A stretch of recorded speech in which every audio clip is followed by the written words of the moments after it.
So, what we wanted to do for a couple of videos is sort of introduce you to the Sun, Earth, solar system layout, and basically have you think about things not just like from where we are on Earth, but sort of zooming out and looking at where we are in our solar system in general.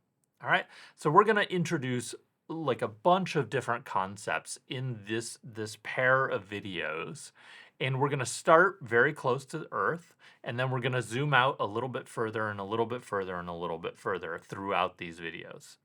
So the first thing that we're going to talk about today is we're going to talk about the phases of the moon, because that's sort of the closest thing to us. The moon is the closest thing to us. And that has to do with sort of the Earth, moon, sun system. And so it's a little zoomed out from just our local location, but it's still very close to the Earth. Okay, so let's talk about the phases of the moon. Well, the moon takes about 28 days to go around the Earth, right? And as it's going around the Earth, the sun is constantly shining on it. But then Earth is spinning around, so there's day, night, day, night, day, night, day, night. But then the moon is actually going around the Earth also. And so there are times when the moon is between the Earth and the sun.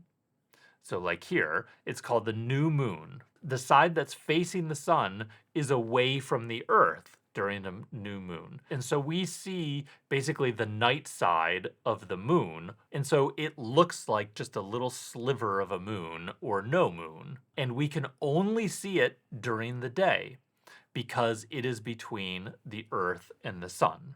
It's not on the night side. So if you're on the night side of the Earth, you can't see a new moon. If you look at then a full moon happens when the Earth is between the moon and the sun. Okay, so the sun is shining on the moon, and we are seeing the day side of the moon, the side that the sun is shining on. And so we only see that at night because you can only look out and see it when we're facing away from the sun, because that's the direction that the moon is in. Can't see it during the day. So you see a full moon only at night, and it's actually brightest at midnight. You see a new moon only during the day, and then you see these quarters of a moon at dawn and at dusk. So that's basically how the phases of the moon work.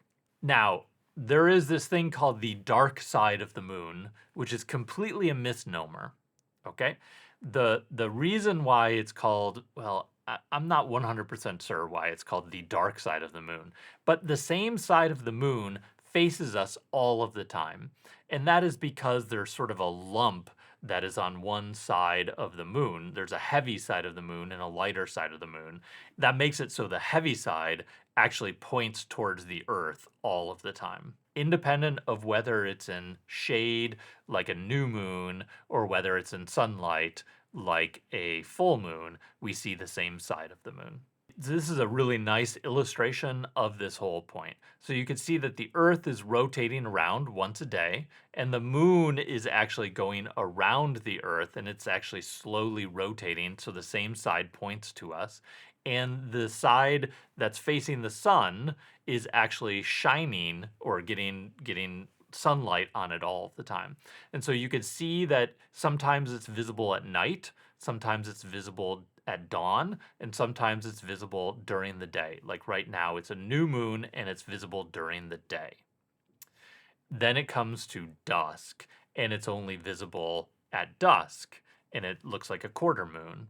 And then it goes to night, and it's a full moon, and it's only visible at night. So then there are two types of eclipses that happen with the moon. The first is a lunar eclipse. In a lunar eclipse, so the moon passes into Earth's shadow. And then that causes the moon to not be very visible because it is in the shadow of the moon. And so this only happens during a full moon because the sun has to be shining onto the moon.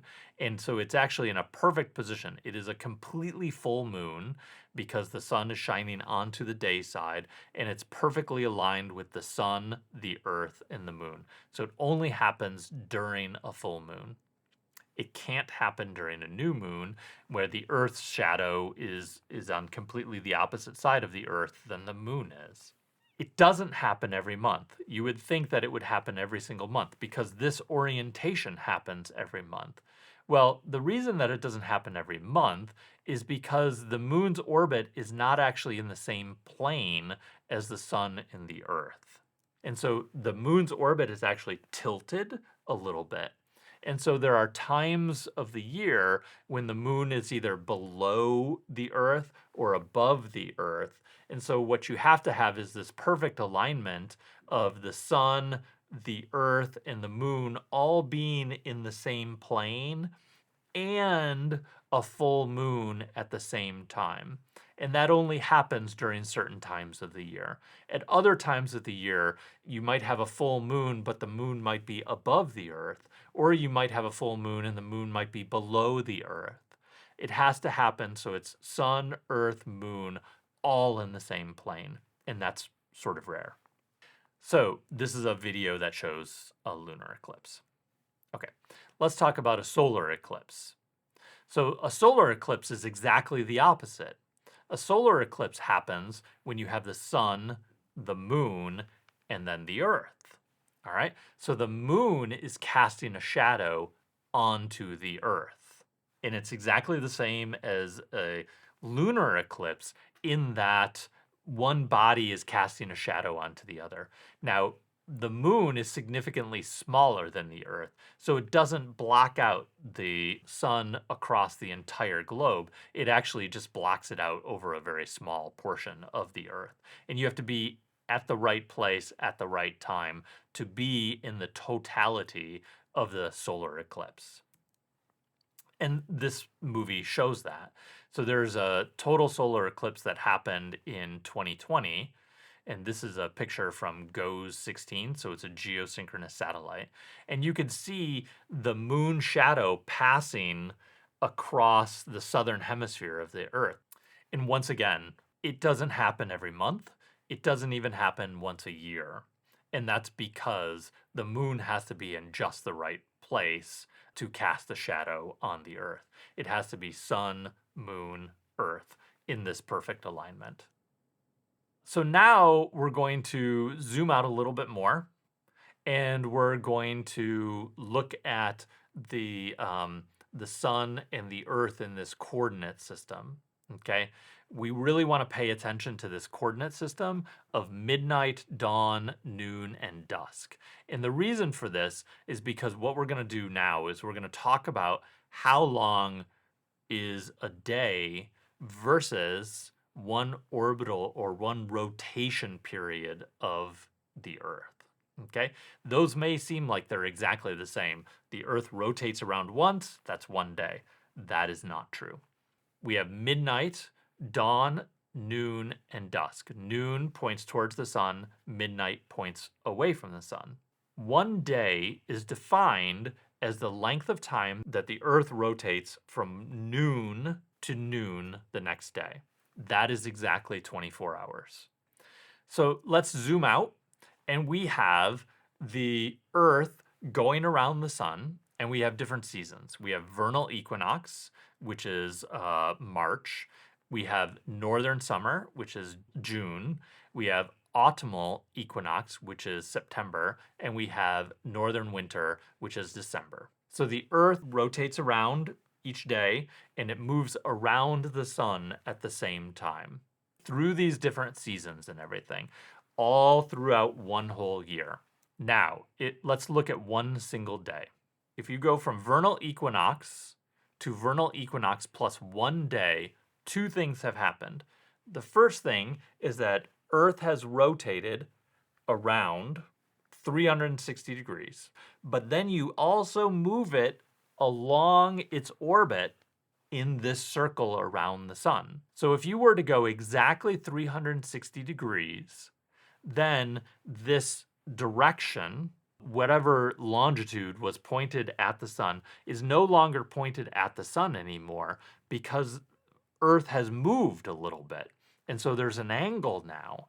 And so what we need to do now is we need to rotate a little bit more, and then noon will be pointed at the sun. So vernal equinox plus 1 means that the Earth has to rotate exactly 360 degrees plus just a little bit to orient that noon pointed towards the sun again.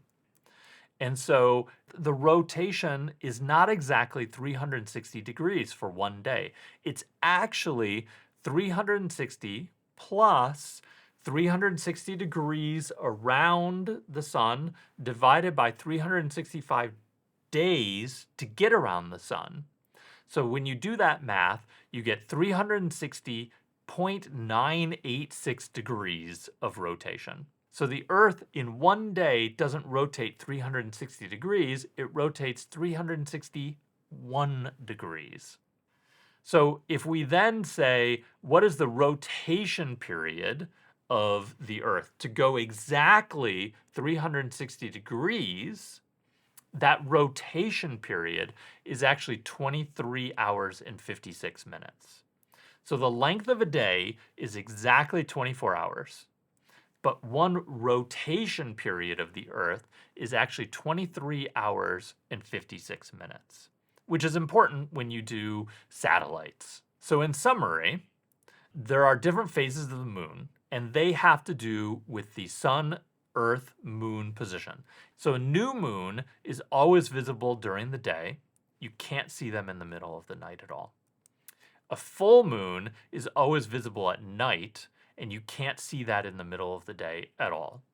The Earth tilt complicates things because the days and nights last longer, but we're not going to talk about that at all. Local time is a coordinate that relates to the sun's position. So basically, Earth rotates through this coordinate system. You have dawn, you have dusk, you have noon, you have midnight, and it's all related to where the sun is. Universal time is a reference time system, and local time is an indication of sort of the sun position. So we're going to use local time a lot when we talk about orbits and stuff. The length of the day and the rotational period of the Earth are actually not exactly the same. They're close, but they're not the same.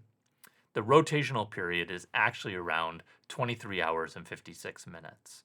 And then the actual day length is 24 hours, and the difference is due to the Earth rotating 360 degrees, but then having to rotate an additional 1 degree to basically reorient that longitude towards noon, and that's roughly 1 degrees. So we're going to do a little bit more in the next lesson and zoom out even more, so stay tuned for that.